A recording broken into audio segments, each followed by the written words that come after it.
Assalamualaikum warahmatullahi wabarakatuh. Salam sehat dan bahagia Bapak Ibu. Saya akan menyampaikan tugas mandiri LK4, 9 langkah pengambilan dan pengujian keputusan. Di sini terdapat sebuah kasus. Untuk menjawab pertanyaan yang terdapat pada kasus ini dengan bunyi pertanyaan bagaimana seharusnya Tari menyikapi situasi tersebut, maka saya lakukan sebuah analisis 9 langkah pengambilan keputusan dan menjawab setiap langkah analisis yang terdapat berikut ini. Langkah pertama, apa saja nilai-nilai yang saling bertentangan dalam kasus 4? 1. Kejujuran dan keadilan, di mana dompet harus dikembalikan kepada pemiliknya. Nilai yang kedua, loyalitas dan persahabatan. Tari ingin menjaga hubungan baik dengan sahabatnya, Rara. Untuk langkah kedua, siapa saja yang terlibat dalam situasi pada kasus 4? 1. Rara yang menemukan dompet memilih menyimpannya. 2. Tari, saksi yang menghadapi dilema moral. 3. Nina, pemilik sah dompet yang kehilangan haknya. 4. Busri, guru pustakawan, pihak yang berwenang menangani kasus ini. Langkah 3. Fakta apa saja yang relevan dengan situasi pada kasus 4? Jawabannya yaitu, fakta pertama, Rara menemukan dompet berisi uang di perpustakaan. Fakta kedua, dompet itu milik Nina, dibuktikan dengan pengumuman dari Busri.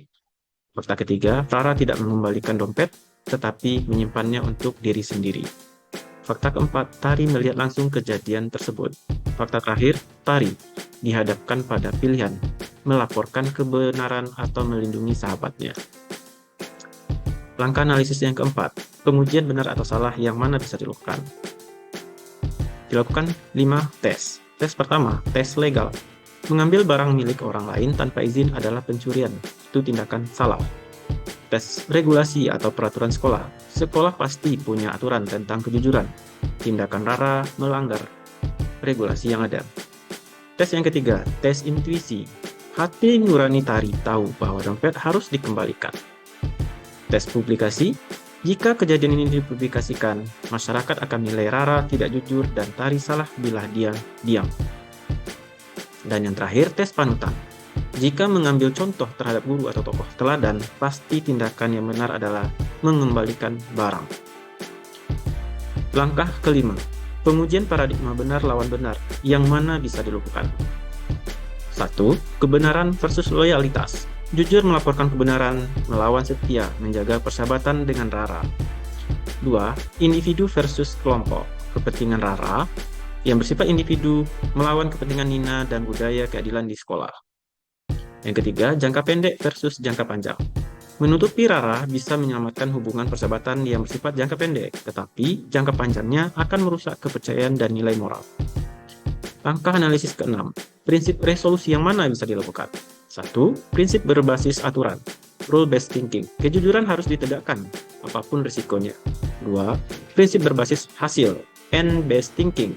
Mengembalikan dompet akan membawa kebaikan lebih besar bagi Nina dan menjaga budaya kejujuran di sekolah. Dan yang ketiga, prinsip berbasis kepedulian, care-based thinking. Bagaimana jika Tari yang kehilangan? Ia tentu ingin orang lain jujur terhadap dirinya. Langkah analisis ke-7.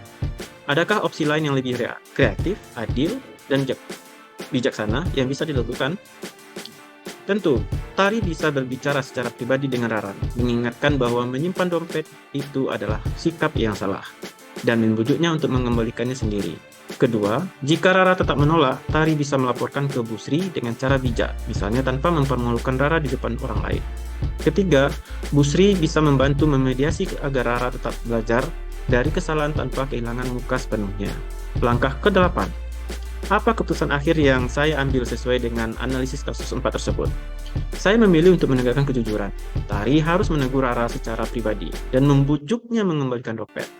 Kedua, jika Rara tidak mau, Tari wajib melaporkan kejadian itu kepada Busri agar dompet kembali kepada Nina.